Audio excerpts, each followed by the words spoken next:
स्वागत है आपका इस वीडियो में, जो कि पहला वीडियो है हमारे एक सीरीज के सीजन 2 की, जहां पर हम हर एक स्टेट के अंदर चल रहे मेगा प्रोजेक्ट्स के बारे में जानेंगे। और आज हम जिस स्टेट के बारे में बात करने वाले हैं वो होगा अरुणाचल प्रदेश, जो अल्फाबेटिकली पहला आता है। इस सीरीज में हम जितने भी स्टेट्स और उसके बाद में यूनियन टेरिटरीज जो देश के अंदर मौजूद है, उनके अंदर मौजूद जो भी इंफ्रास्ट्रक्चरल मेगा प्रोजेक्ट्स है उनके बारे में बात करेंगे। तो आगे बढ़ने से पहले चैनल को सब्सक्राइब कर दीजिए और शुरू करते हैं। अरुणाचल प्रदेश भारत के नॉर्थ ईस्टर्न रीजन में स्थित है, जहाँ पे ये तिब्बत, भूटान और म्यांमार जैसे इंटरनेशनल बॉर्डर्स को शेयर करता है। हिमालयन रेंजेस के पास में होने की वजह से यहाँ पर आपको स्नोफॉल भी देखने मिलता है। स्टेट की जीडीपी करेंटली $3.5 बिलियन की है। पॉपुलेशन है 1,562,000 की। स्टेट में कई जियोपॉलिटिकल रीजन के कारण गवर्नमेंट इसको इतना डेवलप नहीं कर पाई थी पास्ट में, जिसके कारण इस स्टेट को बहुत ज्यादा डेवलपमेंट जो भी हो रहा है वो पिछले 9-10 सालों के अंदर ही देखा जा रहा है और एक इंफ्रास्ट्रक्चर बूम इस रीजन में आया है। और क्योंकि अरुणाचल प्रदेश सिर्फ अपनी नहीं पूरे देश की सुरक्षा करता है, तो ये प्रोजेक्ट जरूरी भी है। बात करते हैं यहाँ पर चलने वाले प्रोजेक्ट्स के बारे में। पहले है हाइड्रो पावर प्रोजेक्ट्स।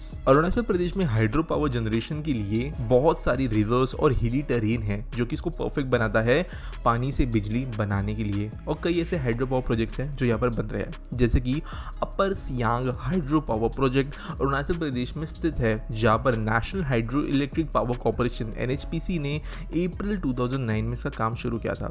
इस प्रोजेक्ट के अंदर कई हाइड्रो डैम्स अलग अलग चरणों में बनाए जाएंगे 15 से 20 सालों तक। मुख्य डैम सियांग नदी पर बन रहा है, जो ब्रह्मपुत्र नदी की एक सहायक नदी है। बांध तैयार होने पर इसके रिजर्वॉयर में 10 बिलियन क्यूबिक मीटर्स ऑफ पानी होगा और सियांग हाइड्रो पावर प्रोजेक्ट से 10,000 से 12,000 मेगावाट तक बिजली उत्पन्न होगी, जिससे ये इंडियन सबकॉन्टिनेंट का सबसे बड़ा हाइड्रो इलेक्ट्रिक डैम बनेगा। इसके अलावा 1800 मेगावाट का कामला हाइड्रो पावर प्रोजेक्ट भी कामला नदी पर बनाया जा रहा है। अगले प्रोजेक्ट है green field airports. Recently Arunachal Pradesh के कैपिटल ईटानगर में दोनियो पोलो नाम का ग्रीन फील्ड एयरपोर्ट शुरू किया गया और कई नए महीनों में ये सक्सेसफुल साबित हुआ है। अब इसके अलावा अगर हम अरुणाचल प्रदेश के CM पेमा खांडू की बात मानी, तो सेंट्रल गवर्नमेंट ने अरुणाचल प्रदेश में 3 ग्रीनफील्ड एयरपोर्ट्स को खोलने का फैसला किया है, जिसमें एक है दिरांग में, जो कि वेस्ट कामेंग में आता है, दूसरा है अनी जो दिबांग वैली, और तीसरा एयरपोर्ट है अपर सुबनसिरी के अंदर, जो कि एक अलग डिस्ट्रिक्ट है। अब इन एयरपोर्ट्स के ऊपर कुछ ठोस काम अब तक शुरू नहीं हुआ है,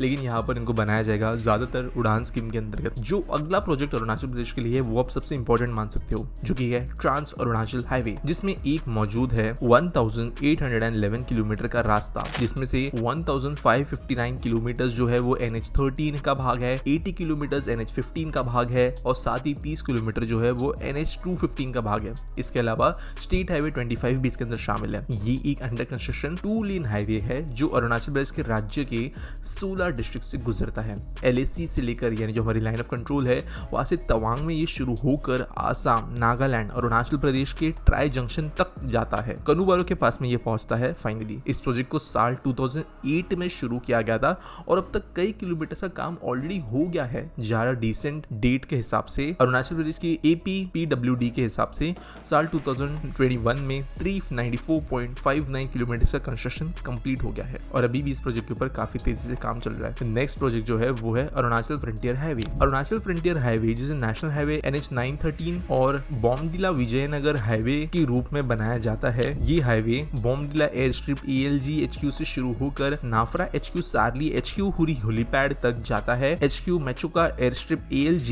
and HQ morning HQ zero को भी जोड़ता है। बेसिकली ये एक 2 लेन पेव्ड शोल्डर रोड है जो अंडर कंस्ट्रक्शन है। एक नेशनल हाईवे ये है। 800 किलोमीटर का टोटल इसका ग्रीनफील्ड का हिस्सा है, जो कि कई टनल्स और ब्रिजेस के साथ में बनेगा, क्योंकि एक टफ टेरेन में बन रहा है। और फाइनली ये मकमोहन लाइन के बॉर्डर के किनारे चलता है। ये जो एक ही रोड है, इसके ऊपर खर्च जो टोटल होना है वो है 27,000 करोड़ का, और साथ साथ 6 इंटर कॉरिडोर्स के साथ में कुल खर्च जो होगा, यानी जो ज्वाइनिंग रोड्स होंगे इस रोड के लिए, उसके साथ में खर्च होगा 40,000 करोड़ रुपीस का। कुछ जगहों पर यह हाईवे सीमा से सिर्फ 20 किलोमीटर की दूरी पर भी चलता है। 9 पैकेजेस में से बनाया जा रहा है और सारे के सारे पैकेजेस को 2024-25 के अंत तक मंजूरी मिल जाएगी, ऐसा कहा गया है। और 31 मार्च 2027 को ये पूरा का पूरा हाईवे खुल जाएगा, ऐसा गवर्नमेंट का कहना है। East west industrial corridor highway. Arunachal Pradesh के ईस्ट वेस्ट इंडस्ट्रियल कॉरिडोर एक हाईवे प्रोजेक्ट के जरिए प्रॉपअप किया जा रहा है, जो कि 2 लेन का 966.78 किलोमीटर लंबा एक रोड है।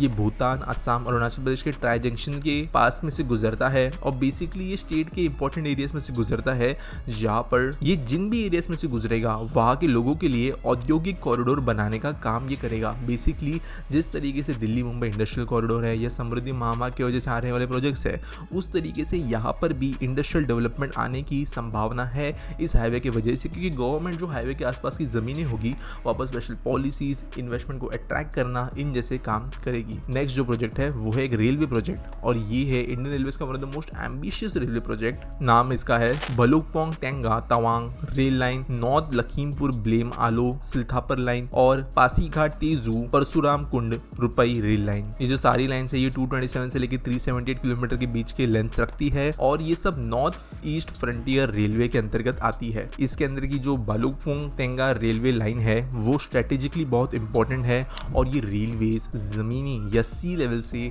10,000 फीट की ऊंचाई पर बनाई जा रही है। लगभग 80% ये जो रेलवे लाइंस है वो टनल्स और ब्रिजेस में से गुजरती है और इसकी वजह से ये रेलवे लाइंस बनाने के लिए बहुत ज़्यादा डिफिकल्ट है। तवांग एक फेमस टूरिस्ट डेस्टिनेशन पर भी ये कनेक्ट करेगी और यहाँ पर ये बॉर्डर के करीब होने की वजह से सबसे ज़्यादा जो फायदा पहुंचाएगी वो होगी हमारी मिलिट्री को। नेक्स्ट लाइन है दापोरिजो टू दुम्पोरिजो रोपवे। अरुणाचल प्रदेश के अपर सुबनसिरी डिस्ट्रिक्ट में 4.97 किलोमीटर का रोपवे प्रोजेक्ट कंस्ट्रक्ट किया जाना है जिसका नाम है Daporijo to Dumporijo project. Basically जैसे आप नाम से समझ सकते हो 4.79 किलोमीटर का रोपवे ये है, दो इन जगहों को कनेक्ट करेगा, ये लोगों को इजी बनाएगा ट्रांसपोर्टेशन के लिए। नेक्स्ट दोस्तों जो प्रोजेक्ट है वो इतना बड़ा नहीं है लेकिन वो है portable petrol pump. Alliance portable petrol pump private limited ने नॉर्थ ईस्ट में पोर्टेबल पेट्रोल पंप सेटअप करने के लिए 500 करोड़ का निवेश किया है और इनका कहना है कि पीपी मॉडल पर ये हो रहा प्रोजेक्ट 500 लोगों को रोजगार तो दिलाएगा ही लेकिन रिमोटेस्ट ऑफ द एरियाज को फ्यूल के साथ में कनेक्ट करेगा जो कि ग्रोथ इंजन होता है किसी भी इकोनॉमी का।